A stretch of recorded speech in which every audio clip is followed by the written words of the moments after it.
Hi guys, welcome back my channel Hyder Illusion Science. Today we will talking about Bell's palsy. आज हम Bell's palsy के बारे में जानेंगे, देखेंगे क्या होता है बेल्स पाल्सी, क्यों होता है और इसके बचाव क्या हैं। उससे पहले मैं कहना चाहूँगा जो लोग चैनल पर नए आए हैं प्लीज़ चैनल को लाइक करें, शेयर करें एंड सब्सक्राइब करें। So let start without wasting of the time. Bell's palsy, Bell's palsy क्या होती है? बेल्स पाल्सी एक फेशियल पैरालिसिस होता है। फेशियल पैरालिसिस ये क्यों होता है? ये हमारी क्रेनियल नर्व की सेवंथ क्रेनियल नर्व जो होती है उसमें क्या होता है, स्वेलिंग और कंप्रेशन होने की वजह से। वो कौन सी होती है? यानी कि फेशियल नर्व हमारी क्रेनियल नर्व जो है, 7 क्रेनियल नर्व, उसको बोलते हैं फेशियल नर्व। और इस फेशियल नर्व में क्या हो जाता है, स्वेलिंग और या फिर कंप्रेशन की होने की वजह से है क्या हो जाता है, फेस में क्या होता है, पैरालिसिस देखने को मिलता है। इसीलिए बोला गया उसको फेशियल पैरालिसिस। इसको अगर किसी ने सबसे पहले डिस्क्राइब किया तो वो थे चार्ल्स बेल ने सबसे पहले इसको डिस्क्राइब किया। और ये कौन थे? एक एनाटॉमिस्ट थे। पाल्सी का मतलब क्या होता है? पैरालिसिस। पाल्सी का मतलब क्या होता है? पैरालिसिस होता है। इसी के नाम से पढ़ा गया, इनका नाम चार्ल्स बेल्स के नाम से ही बेल्स पाल्सी पढ़ा गया। बेल्स पाल्सी की अगर मैं बात करूं तो हमारा जो फेस होता है, सपोज दैट ये फेस है, आई है, ये नोज़ है और ये माउथ है। इसके मैं अगर 4 क्वार्टर्स बना दूं, इसके 4 क्वार्टर्स, तो क्या होगा कि ऊपर का जो हमारा इधर को जो हेमिस्फीयर होता है, तो यहाँ से क्या होता है, जो अपर मोटर न्यूरॉन्स और लोअर मोटर न्यूरॉन्स जो होते हैं, जैसे हमारे इस अपर क्वार्टर्स को क्या होता है, एक तो नर्व यहाँ से आती है, इसको ऊपर भी सप्लाई करती है और एक क्रॉसिंग से भी इसकी सप्लाई होती है। और इसकी जो होगी अपर क्वार्टर की डबल सप्लाई है और इसकी क्रॉसिंग वाली होगी सप्लाई। तो इस तरीके से सप्लाई होती है। इसी तरीके से इस साइड पे भी होगा। जब भी लीजन, यानी कि ये जो लीजन है बेल्स पाल्सी में किस टाइप का है, लोअर मोटर न्यूरॉन्स लीजन है, यानी कि लोअर मोटर न्यूरॉन्स लीजन है। अगर सपोज दैट लीजन यहाँ पर हो रहा है, यहाँ पर, तो इसके हाफ ऑफ द पार्ट में क्या होगा, पाल्सी देखने को मिलेगी। इसका पूरा हाफ पार्ट क्या होगा, बेल्स पाल्सी देखने को मिलेगी। अगर इसके अपर लोअर मोटर न्यूरॉन्स में, मतलब यहाँ या यहाँ कोई प्रॉब्लम होती तो शायद इसके लोअर क्वार्टर्स या अपर क्वार्टर्स में ही प्रॉब्लम देखने को मिलती। तो उसको हम बोलते हैं फेशियल पाल्सी। यही डिफरेंस है फेशियल पाल्सी और बेल्स पाल्सी के अंदर। तो इसमें क्या होगा, जब ये प्रॉब्लम हो गई तो इसके जो रिंकल्स होते हैं, स्किन रिंकल्स, जैसे कि आप कुछ इस तरीके से देखिए, ये जो होते हैं इस तरीके के रिंकल्स जो होते हैं, वो रिंकल्स लॉस हो जाएंगे अफेक्टेड पार्ट में क्या होगा, air flow on the cheek frequently होगा, कॉन्टिन्यूसली वो देखने को मिलेगा। और लिप क्या होंगे, स्लोली डाउन्स, मतलब कुछ लिप, जैसे अगर ये पार्ट अफेक्टेड है तो ये नॉर्मल है, तो नॉर्मल वाला तो ठीक रहेगा, बट अफेक्टेड वाला जस्ट नीचे हो जाएगा, कुछ नीचे गिर जाएगा। और इसका ये जो पार्ट होगा वो कुछ ऊपर तरीके से जा सकता है, इस तरीके से जाएगा, यानी कि एलिवेटेड हो जाएगा टूवर्ड द अफेक्टेड साइड्स। और ये क्या करेगा, नॉर्मल पार्ट इसको खींचेगा अपनी तरफ। और क्या मिलेगा, इसका सलाइवा सिक्रीशन मिलेगा फ्रिक्वेंटली, इसलिए तो यहाँ कितने भी मूवमेंट्स वगैरह होंगे, बॉलिंग, स्पीच, सारे क्या होंगे, लॉस हो जाएंगे। ये प्रॉब्लम्स में देखने को मिलेगी। हम बात कर लेते हैं इसकी एपिडेमियोलॉजी के बारे में। एपिडेमियोलॉजी क्या होती है?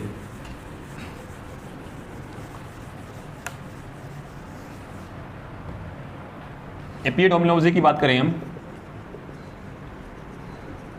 एपिडेमियोलॉजी क्या होती है, ये 0.2% वर्ल्ड पॉपुलेशन में क्या मिलता है, ये पॉपुलेशन क्या कर रही है, सफ़र कर रही है बेल्स पाल्सी से। पॉपुलेशन सफ़र बेल्स पाल्सी से वर्ल्ड में 0.2% सफ़र कर रही है किससे, बेल्स पाल्सी से। ये जो चीज़ है 1%, यानी कि 1 पीपल्स क्या मिलेगा, एवरी 5,000 थाउजेंड्स पीपल्स में अगर देखेंगे तो ओनली वन पेशेंट मिलेगा किसका, बेल्स पाल्सी का देखने का मिलेगा। ये मैन एंड वुमेन दोनों ही इक्वली अफेक्टेड होंगी, दोनों ही क्या होंगे, इक्वली अफेक्टेड होंगे। ऐसा नहीं है कि वुमेन्स में ज़्यादा या मेंस में ज़्यादा देखने को मिलेगा। डायबिटिक पेशेंट क्या होंगे इसमें, diabetic patient more commonly risky होंगे, मोर रिस्क, यानी कि ये रिस्की क्यों होंगे, क्योंकि ऐसे पेशेंट को इसमें बेल्स पाल्सी होने की संभावना ज़्यादा है। Right side more commonly affected होगी, क्या होगी, more commonly affected. Right side ज़्यादातर देखने को मिलेगी, अफेक्टेड देखने को मिलेगी, और ये कितना होगा, 63% देखने को मिलेगी। इसीलिए ये यूजली क्या होगा, usually unilateral and not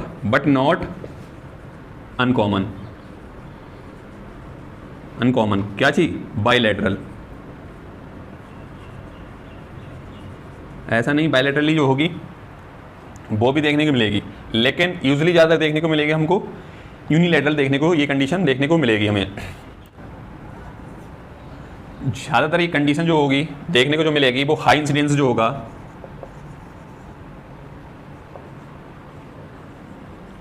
mainly ज़्यादातर देखने को मिलेगी अबव 60 प्लस एज। 60 प्लस के जो लोग होंगे उसमें ये इंसिडेंस ज़्यादा देखने को मिल सकता है। But there is no limitation of the age, age में कोई लिमिटेशन नहीं है, ये किसी भी एज पर किसी को भी हो सकता है। तो ज़्यादा जो देखने को मिलेगा वो हाई इंसिडेंस यानी कि अबव 60 प्लस वाले के पेशेंट को देखने को मिलेगा ऐसा।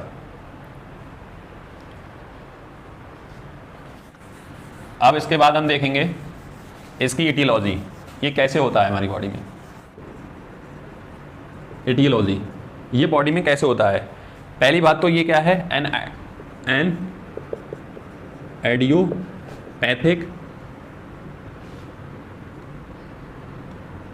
एडियोपैथिक और कैसा है, क्रिप्टोजेनिक कंडीशन है। ये कैसी है, एडियोपैथिक और क्रिप्टोजेनिक कंडीशन है, विच मीन कॉज अननोन। इसके क्या है, कॉज अननोन है।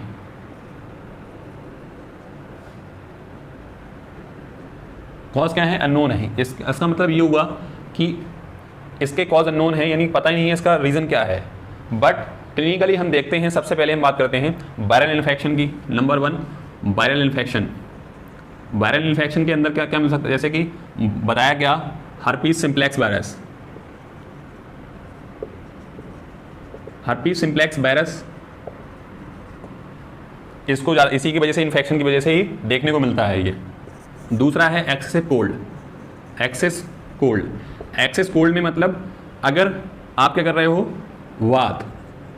वात इन अ वाटरफॉल में अगर आप नहा रहे हो तब आपको ये कंडीशन प्रॉब्लम हो सकती है। या फिर कांस्टेंट राइड इन अ बस और टू व्हीलर्स पे भी आपको ये प्रॉब्लम हो सकती है। कांस्टेंट अगर कोई राइड कर रहा है बस में, या फिर तो इसकी वजह से वाटरफॉल में हो रहा है तो उसकी वजह से हो सकता है। तीसरा है इसका head injury due to head injury की वजह से भी आपको ये देखने को मिल सकता है। और ड्यूरिंग हेमीप्लेजिया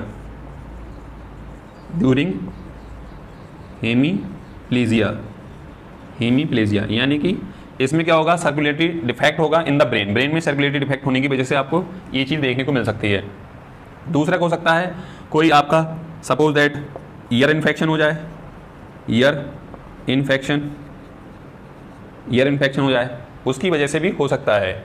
और सर्जरी, कोई ईयर की सर्जरी कराई हो तब भी हो सकता है। इसकी पैथोलॉजी के बारे में जानेंगे हम।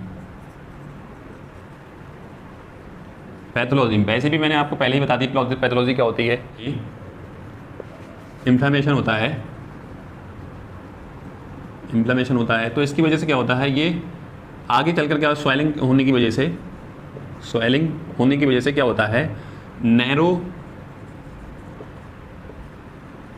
बोनी कैनाल, नैरो बोनी कैनाल में क्या होता है, जो पास होती है वहाँ से नर्व, तो वहाँ पर क्या हो जाता है, इसका इनिवेशन हो सकता है, इनिवेशन और डैमेज और डेथ भी हो सकती है। इस वजह से क्या हो जाता है, पैरालिसिस देखने को मिलता है फेस में। बात करेंगे हम इसके बाद अब हम देखेंगे इसके साइन और सिम्टम। साइन और सिम्टम में इसमें क्या क्या चीज़ें हमें देखने को मिल सकती हैं जिसकी वजह से ये प्रॉब्लम क्रिएट हो रही है। साइन सिम्टम, साइन और सिम्टम्स। तो साइन और सिम्टम्स में क्या मिलेगा, number 1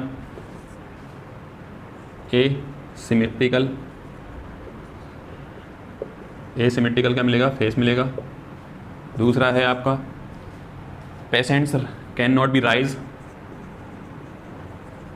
patient can not be rise eyebrow and eyelid on the affected side, यानी कि वो पेशेंट जो होगा आईब्रो और आईलिड अफेक्टेड होंगे, उसकी वजह से वो राइज नहीं, उठा नहीं पाएगा। दूसरा क्या मिलेगा, overflow of tear on the cheek पर क्या मिलेगा आपको, फ्लो मिलेगा टीयर का।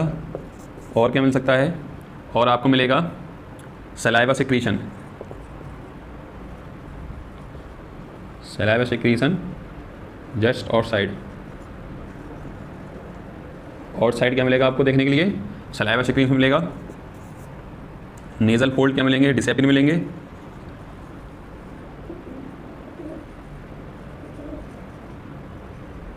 नेजल फोल्ड क्या हो जाएंगे, डिसेपियर हो जाएंगे।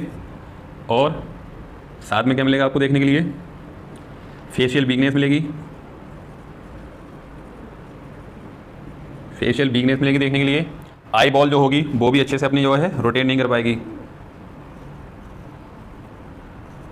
आई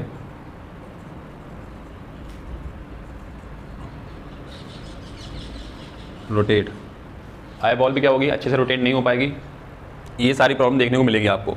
और क्या है, स्पीच है, पर्सिंग लिप है, ये पर्सिंग लिप हो गया, ये चीज़ हो गई। और ऐसे ये कंडीशन जो है ये सारी क्या हो जाएंगी, डिसअपीयर हो जाएंगे, आपको ये चीज़ देखने मिलेगी। सबसे पहले मैं बताऊँ आपको एसिमेट्री में क्या मिलेगा आपको, फेस का जो फेस होगा हमारा वो सिमेट्रिकल फेस नहीं होगा, यानी कि half part different and half of parts are totally different to each other, दोनों ही एक दूसरे से अलग होंगे।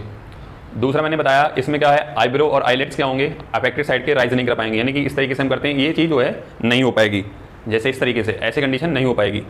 और ये जो होगा जिस साइड का अफेक्टेड होगा उस साइड का क्या होगा, ये तो इस तरीके से अफेक्टेड नहीं एलिवेटेड होगा। और पर्स लिप यानी कि इस तरीके से पेशेंट नहीं कर पाएगा, ओवरफ्लो होंगे टीयर्स का, सलाइवा सिक्रीशन हो जाएगा, नेजल फोल्ड डिसअपीयर हो जाएंगे, और रिंकल्स ऑफ द फ्रंट्स ये दिख रहे हैं, ये चीज़ जो है डिसअपीयर हो जाएंगी। ये सारी प्रॉब्लम्स जो देखने को मिलेंगी आपको, ये बेल्स पाल्सी की क्लिनिकल सिम्टम्स हैं, इसमें देखने को मिल जाएंगी, आप पता लगा सकते हैं उससे। पेशेंट को स्माइल भी नहीं कर पाएगा पेशेंट, और स्पीच बोल भी नहीं पाएगा, और साथ में पेन एंड स्वेलिंग्स भी देखने को मिलेगी कहाँ पर, फेस पे, ये भी चीज़ देखने को मिल सकती है। हम इसका देखेंगे डायग्नोस, इसका डायग्नोस कैसे कर सकते हैं।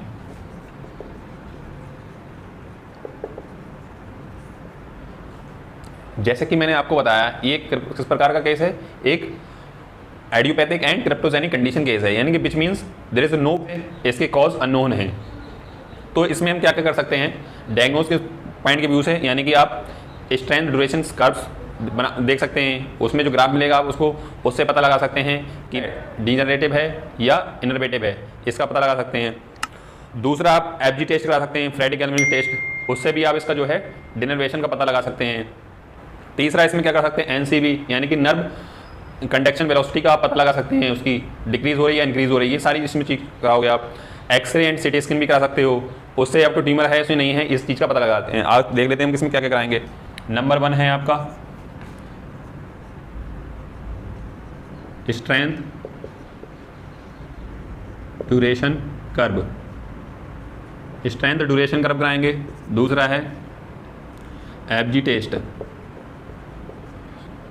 तीसरा है क्या कराएंगे आप इसको यहाँ पर एनसीबी टेस्ट। चौथा कराएंगे आप इसका ESR टेस्ट, एलिवेशन ESR। पाँचवा आप कराएंगे इसका एक्सरे और या फिर सिटी स्कैन।